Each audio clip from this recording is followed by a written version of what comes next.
There's a place on the internet where people share their most disturbing experiences, not horror stories crafted for entertainment, but real accounts from ordinary people who stumbled into situations they can't explain. These are the threads that keep you scrolling past midnight, where each update makes your stomach drop a little further. Today, we're diving into some of the most unsettling mysteries ever posted to Reddit. Stories where the answers are sometimes worse than the questions. What you're about to hear might make you look at your own home differently. The first story starts innocently enough. Someone comes home from work on a Friday afternoon, ready to relax for the weekend. But instead of the quiet house they left that morning, they find their front door standing wide open. No broken locks, no shattered windows, nothing that would suggest a forced entry. It's almost like someone simply walked in and forgot to close the door behind them. Walking through the house, everything appears normal at first. The TV is still there, laptop untouched, money sitting exactly where it was left. But then the small details start adding up. 3 wet footprints in the kitchen, small ones like a child had walked through a puddle before coming inside. A strange smell lingering in the air, something like tobacco mixed with pond water. 2 bedroom light bulbs mysteriously burnt out, even though they're high-quality LEDs that should last for years. And the cat, usually friendly and curious, is hiding under the bed, absolutely terrified. The homeowner calls the police, files a report, tries to make sense of what happened. Maybe someone got startled and ran off before taking anything. Maybe it was just a weird coincidence. But then they talk to the neighbor, and the situation takes a darker turn. The neighbor mentions seeing the family over earlier that day. There was no family visit. He describes hearing a little girl screaming and crying in the backyard for at least 10 minutes before going silent. The problem is, there's no way for a child to get into that backyard. It's completely fenced off, heavily gated, and the homeowner has no children, no family even living in the same state. The fear sets in immediately. This isn't just a random break-in anymore. Someone was in that house, possibly with a child, doing something they desperately wanted to keep hidden. The homeowner installs security cameras, changes the locks, tries to move on with life. For months, everything seems fine. The dread fades, replaced by the assumption that it was a one-time incident, something weird but ultimately harmless. Then the feeling comes back.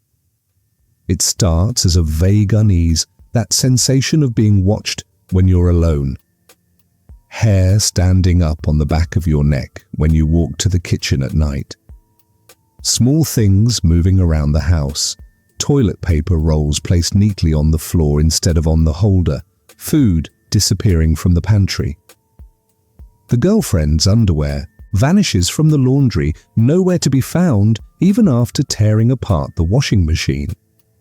The cat becomes increasingly stressed, refusing to use her litter box, acting relieved every time her owner comes home. At 3:30 in the morning, one of the security cameras finally captures something. A person rides a bicycle up to the front gate, stops, and waits. 30 seconds later, a second person jumps over the locked gate from the inside, landing with a bicycle and a backpack. They ride away together into the darkness. The homeowner checks every room, every closet, every possible hiding spot. Nothing is missing. The tools in the garage are all there, the electronics untouched. Even an Amazon package sitting outside is left completely alone. What kind of intruder breaks in and steals nothing? Looking at the camera setup reveals the horrifying answer. Only one camera was triggered, the one facing the driveway. The other cameras covering the backyard and garage never activated. That means the second person came from a blind spot, somewhere the cameras couldn't see. Following that blind spot leads to a crawl space entrance under the house, and the gate covering it has been bent back and broken open.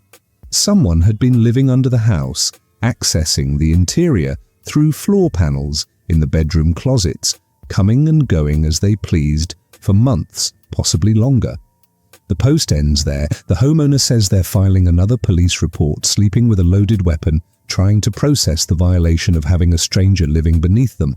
They promise updates as the situation develops, but 7 years pass and nothing. No follow-up, no resolution, no explanation for who was down there or why they chose that house. The account goes silent, leaving everyone wondering what happened when the police finally investigated that crawl space. But that kind of sudden change in someone's behavior isn't always caused by an outside threat. Sometimes the danger comes from the person you trust most, and it happens so gradually you don't realize something's wrong until it's almost too late. That's what happened to a woman whose husband started experiencing what she describes as increasingly concerning behavior. At first, it seems manageable, maybe just stress from work or a rough patch in the relationship. He mentions an old email account with an inheritance that got hacked, something he's never brought up in their 12 years together. He starts believing everyone is talking about him, that there's some massive conspiracy involving his wife, his co-workers, even strangers. She convinces him to go to the hospital, hoping they'll recognize the severity of his mental state. Instead, they give him medication and send him home with instructions to take it regularly. The problem is he smokes cannabis daily and refuses to quit, and the medication doesn't mix well with that. His behavior escalates rapidly. He asks about a show they're supposedly on, demands to know how much money she's being paid to keep secrets. He accuses her of taking secret phone calls, insists he's seen her come back crying from conversations that never happened.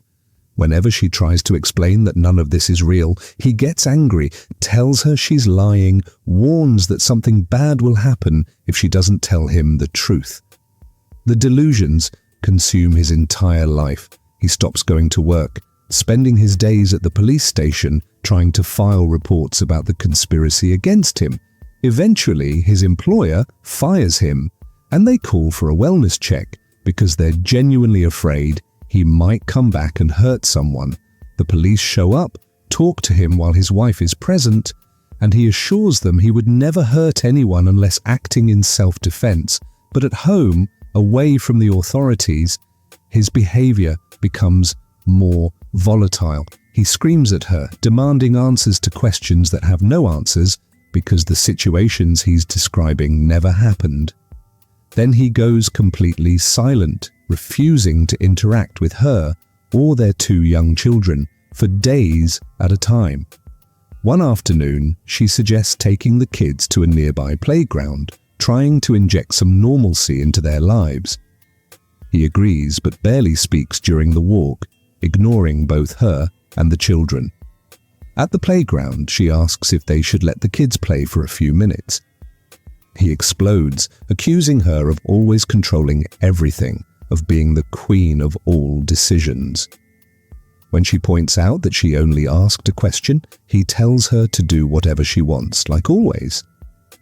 While she plays with the kids, he throws a football in her direction, and it flies past her head by just a couple feet. She asks why he did that, and his response chills her to the bone. He says if he wanted to hit her in the head, he would have thrown it that way. The ride home is when everything falls apart. He gets in the car uninvited, and when she tells him she doesn't want him there because he's being cruel, he says he could be a lot meaner. As she drives, he continues his usual rants about the conspiracy, about everyone lying to him. She tells him she doesn't want to hear it, and he screams at her to shut up and keep driving. When she stops the car and tells him to get out, he makes a motion like he's going to punch her, stopping his fist inches from her face. She starts crying, yelling at him to leave, and he refuses. She threatens to drive him to the police station, and he tells her he'll choke her unconscious before they get there. That threat, made in front of their children, becomes the breaking point. She takes him home, and he immediately starts questioning how long she's been planning to leave him, who she's replacing him with, taunting her in a mocking voice about going to the police. She writes a post asking for help, unsure if she's dealing with a manic episode, psychosis, or something else entirely. The comments overwhelmingly point to cannabis-induced psychosis or early-onset schizophrenia, conditions that can be triggered by heavy marijuana use, especially in people genetically predisposed to mental health issues. The age range fits perfectly, as men in their mid-30s often experience the first severe symptoms of these conditions. She leaves the house that night but returns the next day to gather evidence, knowing her husband downplays his symptoms to authority figures. She records their conversations, capturing him threatening to hit her, to slap her, demanding she bring anyone talking about him to the house so he can take care of them himself. The following morning, he insists on driving her to work, and during the ride, he grabs her by the back of the neck, pulling her closer while calling her stupid and other insults, accusing her of keeping his inheritance from him. She tells him he desperately needs help, then immediately goes to her boss and then to the police station. The sergeant initially seems reluctant to file a report, concerned about making her husband homeless, treating him like the victim. She has to insist that her safety and her children's safety matter more. They finally take her statement, and officers arrest him 5 hours later. He's compliant during the arrest, and with all the information she provided about his mental state, they take him directly to the hospital for a 30-day psychiatric hold. He faces charges for uttering threats and assault, though she suspects he'll get minimal consequences given his lack of criminal record. The first update brings hope. After treatment and stopping cannabis use, he seems to return to normal. He explains that he genuinely believed he was on something like The Truman Show, that everyone was watching him and plotting against him. She gives him another chance, wanting to believe the person she married is still in there somewhere. But a year later, the final update arrives. He stopped taking his medication, started using again, and fell back into psychosis. This time, he attempts to strangle her when she disputes his delusions. A protective order keeps him away from her and the children, and she hasn't heard from him since. Her closing words serve as a warning to anyone in a similar situation. Don't trust that someone will get better when they haven't proven reliable in any part of their life, and don't try to fix people who can't be fixed. Living with someone means trusting them with your space, your belongings, your safety. But what happens when you realize the person you've been living with has been keeping an enormous secret, something that changes everything you thought you knew about them? A man discovered this after 5 years with his girlfriend, 3 of those years spent living together in her house. They decided to replace the flooring in one of the neglected rooms, and immediately his girlfriend started acting strange. She insisted he leave the house, said she'd handle calling someone to do the work, became defensive when he offered to help with his own contractor connection. He wanted to be helpful, so while she was out helping her brother with his car, he went to clear out the room in preparation for the flooring work. Pulling back the carpet revealed grooves in the floor and a fold-out handle. Opening it exposed a ladder descending at least 10 feet into darkness. On the back of the door, written in his girlfriend's handwriting, was a note about the last time this space was checked, dated 3 years ago. She knew about this room, had been maintaining it, and never said a word. Unable to resist, he climbed down to investigate. At the bottom, he found a bathroom, complete with toilet, sink, and checkered tile, surprisingly clean and well maintained. But that wasn't all. Beyond the bathroom was another room, and this one was stocked like a survival bunker, medical kits, books, a massive box filled with rations, gallons of water, a cot, all relatively new. The amount of supplies seemed impossible to carry down a ladder, suggesting either incredible effort over time or another entrance he hadn't found yet. In the wall, a small metal door led to what looked like a crawl space filled with cobwebs, but he decided not to explore further. The next day, his girlfriend suddenly cancelled the flooring project, claiming the contractor said it would be too expensive. He couldn't shake the questions. Why hide a survival bunker from her partner of 5 years? Why maintain it in secret, checking on it regularly without ever mentioning its existence? The comments on his post split into two main theories. Some suggested she was a prepper, someone preparing for disaster scenarios, and felt embarrassed or protective of that part of her life.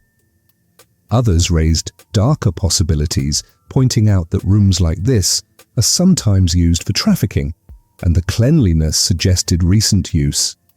He promised to confront her about it, to ask directly why she kept this enormous secret. But that's where the story ends. 3 years pass with no update, no follow-up, no explanation. His account goes dormant, leaving everyone wondering what conversation happened when he finally asked about the hidden bunker, or if something prevented that conversation from ever taking place. Sometimes the unexplained isn't hidden beneath our homes, but above them. A woman shared her experience of growing up in a house where she was certain someone spent nights on the roof of an addition watching her through her bedroom window. She could hear movement in the darkness, see flashes of light like someone taking photographs. Her mother eventually noticed furniture on the deck had been moved in a way that would allow someone to climb onto the roof.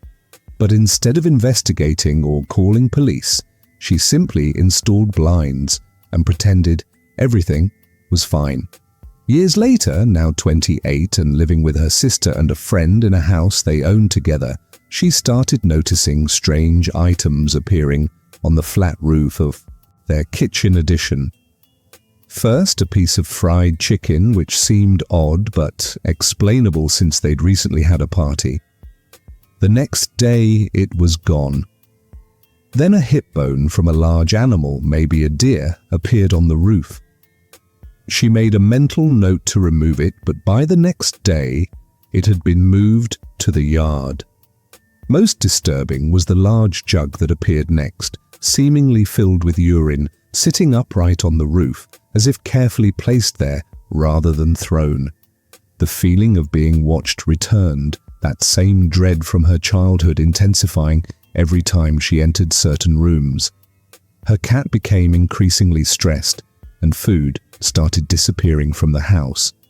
She set up a camera, trying to catch whatever or whoever was visiting their roof at night.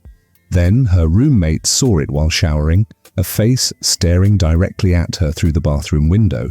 She grabbed her phone just in time to snap a picture, and the culprit turned out to be a raccoon, its face peeking up over the window ledge. The relief was immediate. The explanation that the mysterious items were probably raccoons getting into garbage and dragging things onto the roof. But doubt lingered in the comments. Raccoons might explain the food and bones, might even explain the strange movements and sounds. But a jug filled with liquid sitting upright and undisturbed, that seemed less like wildlife and more like someone spending time on that roof, someone who needed a place to relieve themselves during long periods of watching. In a sketchy neighborhood, with 3 young women living alone, the raccoon explanation felt almost too convenient, like something you'd want to believe because the alternative was too disturbing to accept. The final story might seem less personally threatening at first, but it sparked one of the most intense Reddit responses ever documented. A college student in northern Utah visited a friend's house, a quaint and normal-looking place about 5 miles from campus. While exploring, they discovered something unusual in the crawl space: 3 metal boxes encased in 18 inches of concrete with cinder blocks stacked on top. Sitting on top of this concrete slab was a lid bearing a radioactive warning label. The student took pictures and posted them online, asking what they'd found. The response was immediate and alarming. People with expertise in hazardous materials and nuclear waste started flooding the comments with warnings. The label indicated Group 1 or 2 radioactive materials, some of the most dangerous types. Commenters explained that anything requiring that much concrete shielding should never be in a residential area, that if the source containers were leaking, there could be serious contamination throughout the house. They urged the student to stop going into the crawl space, to take a shower, to call police immediately. The situation was being treated as a genuine emergency by people who understood exactly what those warning labels meant. Instead of following this advice, the student posted a casual update saying they'd forwarded the information to their friend who owned the house, and then announced they were heading into the mountains for the day, where they'd be out of cell phone range. The audacity of this decision stunned everyone watching the thread unfold. Someone potentially exposed to dangerous radiation decides to disappear into wilderness instead of seeking medical attention. Meanwhile, concerned Redditors started contacting authorities themselves, reaching out to the Nuclear Regulatory Commission, local police, hazmat teams, anyone who might be able to respond to what appeared to be an orphaned radioactive source. By the time the student returned from their mountain adventure, multiple federal agencies were already involved. The NRC had contacted the friend directly, and arrangements were being made for an emergency inspection. The student seemed annoyed by what they viewed as Reddit overreacting, posting updates that minimized the situation and dismissed people's genuine concern for their safety. They admitted to handling the radioactive lid for several minutes, fondling it while trying to figure out what it was, completely unaware of the potential danger. The investigation happened quickly. A 3-person team from the Utah Department of Environmental Quality showed up with radiation detection equipment, spent hours taking readings and collecting samples from throughout the house. Their conclusion surprised everyone who'd been following the saga. The boxes contained nothing, just empty space with a piece of thin sheetrock in one of them. No radioactive materials, no dangerous contamination, only natural trace amounts of radon that exist in most homes. The lid with the warning label was determined to be from the late 1950s and completely unrelated to the concrete vault. The team had no explanation for why someone built a vault under the house, suggesting it might have been for storing valuables. The student's final update was dismissive of everyone who'd expressed concern, thanking the genuinely helpful commenters while criticizing others for being high and mighty. They seemed frustrated that the situation caused their friend to miss work and deal with stress over what turned out to be nothing dangerous. But reading between the lines reveals something important about how we respond to potential threats. Yes, Reddit overreacted in some ways, with thousands of people making reports to various agencies, but that response came from a place of genuine concern from people who understood that orphaned radioactive sources have killed before, that mishandling such materials can have devastating consequences. The student was lucky. The materials were gone, the vault was empty, and no one was harmed. But that luck doesn't diminish the seriousness of what could have happened. Opening a container marked with radiation warnings, handling it extensively before understanding what it might contain, then leaving for the wilderness instead of seeking medical evaluation, these were genuinely dangerous choices. The government's rapid response, treating it as a priority event involving multiple federal agencies, wasn't an overreaction. It was the appropriate response to a reported orphaned source, because the alternative, assuming it's probably nothing and doing nothing, that's how people die. These stories share a common thread beyond their mysterious nature. They're about the spaces we think we know, the people we think we understand, and the moment we realize neither is quite what we believed. The person living in a crawl space, visiting your home like it's their own. The partner whose mind fractures in ways you can't predict or control. The secret room maintained for years by someone who shares your bed, the visitor on your roof who might be an animal or might be something much worse, the hazardous materials buried beneath an ordinary house, waiting to be discovered by someone who doesn't understand what they're looking at. What makes these accounts so unsettling isn't just what happened, but what we don't know. Most of these stories end without resolution. We never learn who was living under that house or why they targeted that particular crawl space. We don't know if the woman's husband ever got proper treatment or if he's still out there, trapped in his delusions. The man who found the bunker never tells us what his girlfriend said when confronted, or if he ever got the chance to ask. The raccoon might explain some things on that roof, but not everything.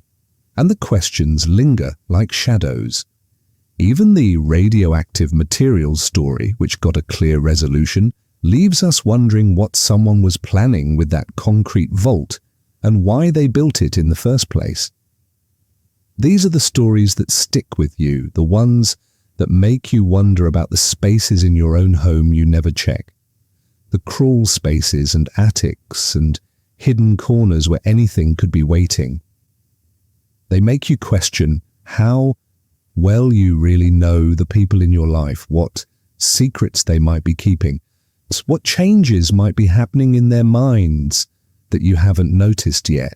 And they remind us that sometimes paranoia isn't paranoia at all. Sometimes those feelings of being watched, of something being wrong, of danger lurking just out of sight, sometimes those feelings are exactly right.